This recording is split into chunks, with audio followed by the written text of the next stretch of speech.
Anyway, back inside. We're about to do the aquafortis. Focus. There you go. Alright. As I said, I don't know if it was this video I said or not. This is basically, this is pre-made. It's from tackofthewolf.com. It's like $8 a bottle or something. And then it's like another $5 to ship it. I don't know. It's cheap. Cheaper than trying to get nitric acid and make it yourself. That's just not necessary. So, gloves. It's acid. Any of you people who know chemistry at all, acid is going to eat your skin, just like a base is going to eat your skin, but when an acid does it, it's going to hurt bad. So, nitric acid isn't exactly the strongest that exists in the world, but, you know, weak acid is still acid. So, we're going to glove up.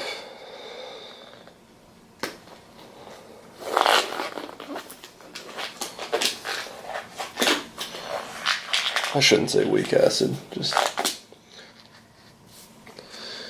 it's not an extremely high molarity. Anyway, it is, actually there is a little bit of hydrochloric in here. Water, nitric acid, hydrochloric acid, and iron. So the iron is what's going to make the tiger stripes pop. The tiger stripes are softer than the rest of the wood, is what it is. The tiger stripes are softer, so the iron is able to seep down into those, whereas only the acid and the water are able to get into the other wood. That's my understanding of it. That may not actually be the case, but it makes sense. So the iron's going to get down in there. You're going to apply it over the entire piece in a decent coat. Like, you don't have to pile it on there, but a decent coat just to soak the wood, and then we're going to leave it sit. Some people say, you know, you soak it, you take it straight over to the heat, you get it hot, and it'll react. And that did work for me on another piece, but it just doesn't seem to get the stripes nearly as black as when you let it sit a while. So last night what I did with the handguard was I soaked it in aquafortis, and I basically let it sit overnight, and because that's what one of the things on AK Files said to do, but it did come out pretty dry. So what I'm going to do today, we're basically going to have to do the same thing. It won't be quite as long because I went to bed relatively early last night, but I work 1 to 9 today. So I'm going to apply this now. It is 11 o'clock.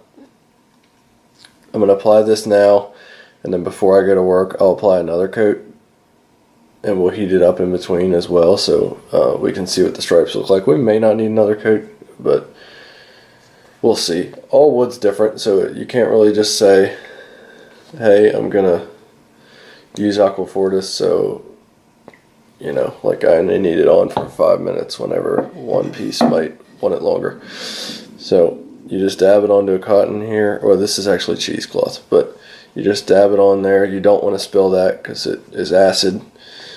And then we'll basically just wipe with the grain here. You can already see, you don't have to worry about getting a perfect coat on everything all at once, but you can see that sort of green that's coming out in it. That's the acid working down into the wood. And you can already see the stripes start to show up. That iron really makes the stripes look really good.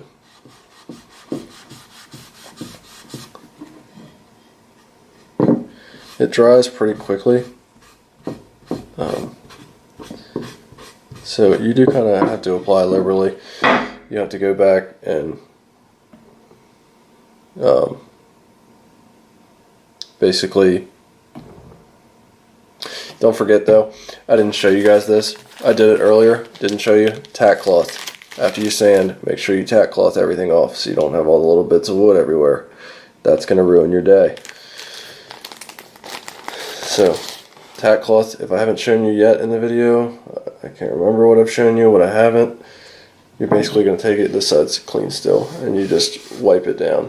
This tack cloth's really sticky. Really, really sticky. So it just grabs all that stuff off the wood. You just want to get back in here and all these crevices like this. You'll have to stick it down in this one. Get all that. Just make sure you go over the whole piece of wood.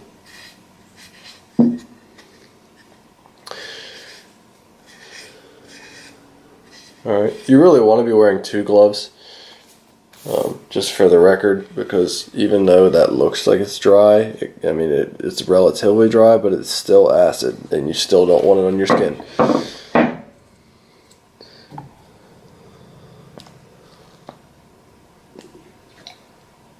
So cheesecloth tends to soak up a lot of it, so I feel like I have to wet it a good bit more. A lot of people use cotton, and that would be fine too. Any kind of rag that you can use, old t-shirt, whatever. Anything you don't care about that you can throw away, something cheap. I don't know if I would be using like microfiber to do this, but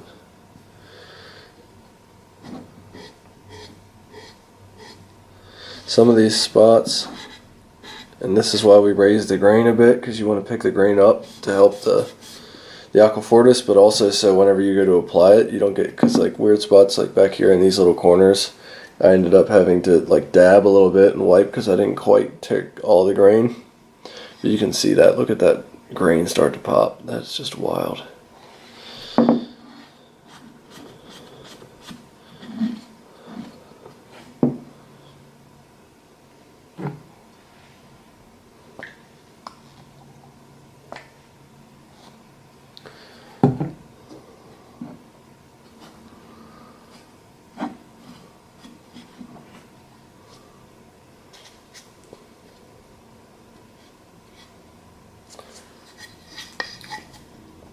A lot of people also say this needs to be neutralized with a basic solution. Like, it depends what you had. Baking soda will work, because baking soda is a basic solution. When like you mix it with a little bit of water and it forms kind of a paste.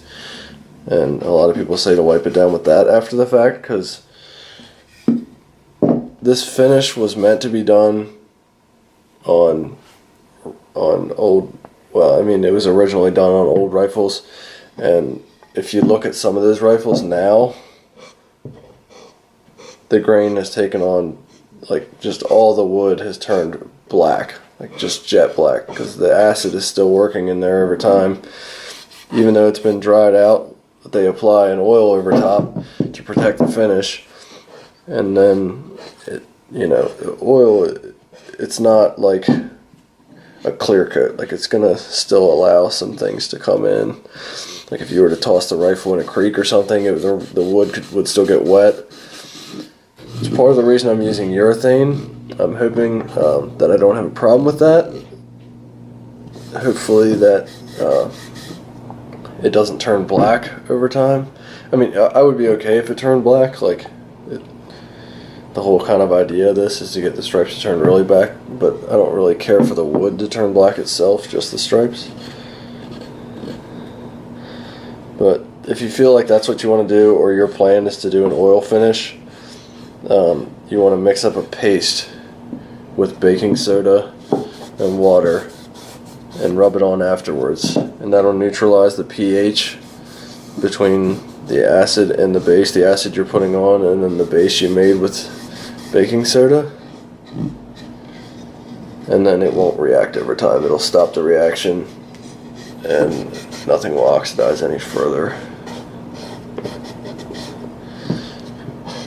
Plus, this rifle I really wanted like a high gloss shine to, so that's why I'm starting out with the semi-gloss, and then afterwards I'll finish it up with a full gloss polyurethane, which I think I mentioned before. I may have to go back out and buy the spray kind, because it's going to be really hard to get it to finish without brush strokes in it, and I really don't want brush strokes on my finish. Like I said earlier, I want this gun to be like magazine quality.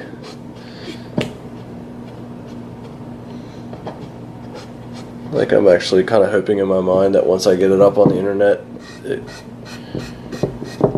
like, I don't have some expectation of like the existence of this firearm like going viral, but it's going to be pretty interesting for you. For you all gun enthusiasts, you're going to think it's It's awesome if you know anything about this caliber at all.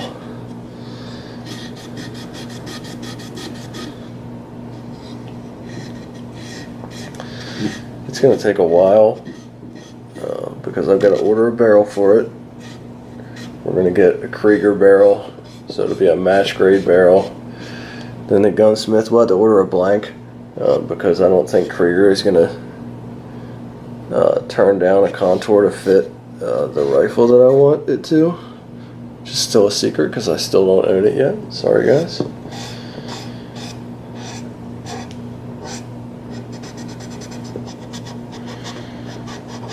So I'll have to buy like, you know, an 1.25 inch thick blank,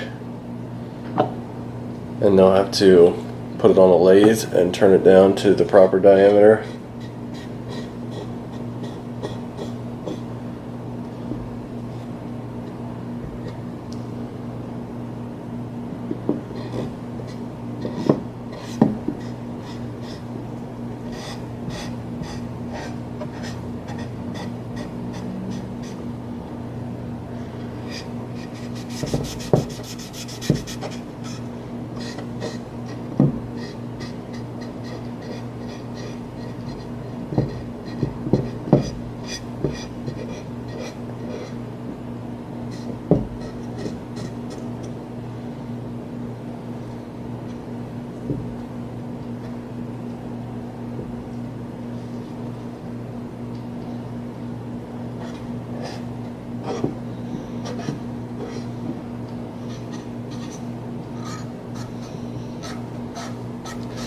Anyway, so you can see by now just how fast that's reacting with the wood. You see how it's taking on this green color?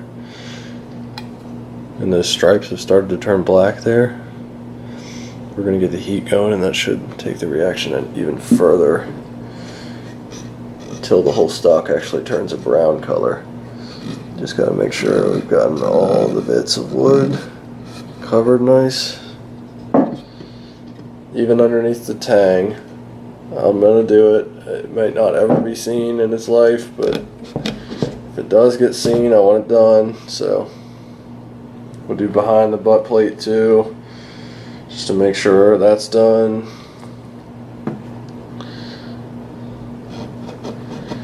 Already done underneath the cheek piece.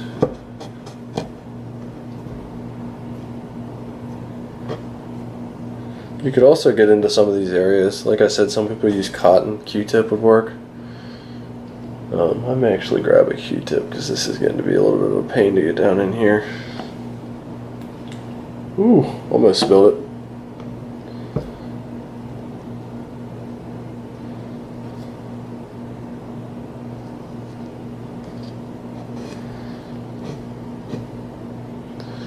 Anyway, like I said, just all the parts that are visible is what you want to get. Which, that should be obvious, but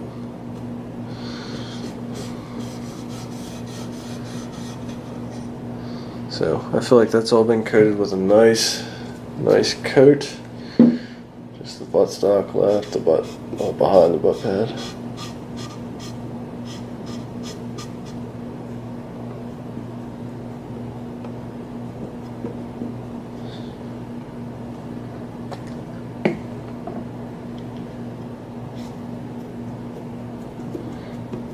You can even kind of blot it on. Got a little bit on myself there.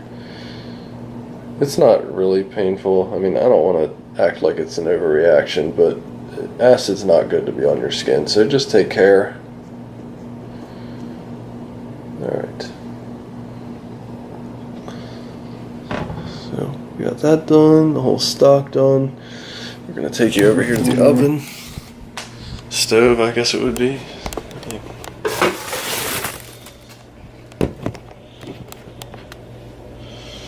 So basically we're going to turn that up on high. We're going to get rid of our cheesecloth so it's not hanging around here with acid on it.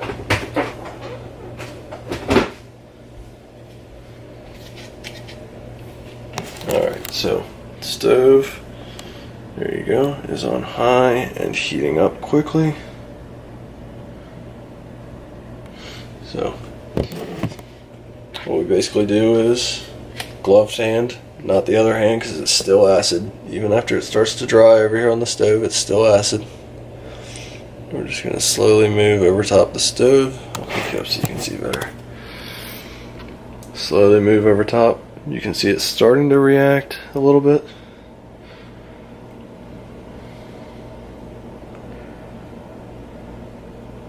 Don't touch the stove. That should be obvious. Don't do it.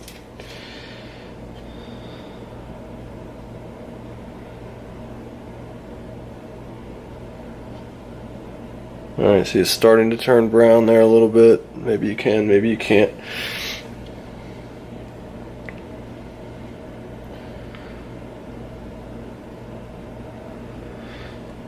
There you go. Now you can start to see that brown color coming out.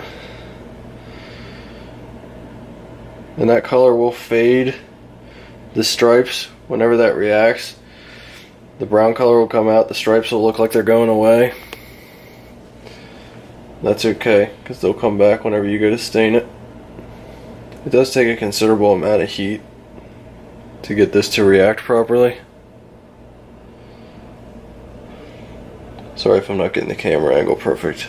I'm trying to do this as well as I can without burning myself.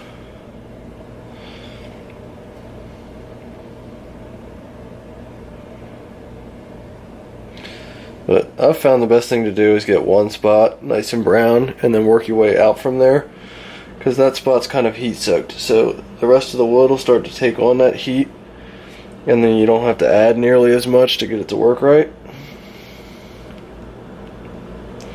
So we'll get the top end going here.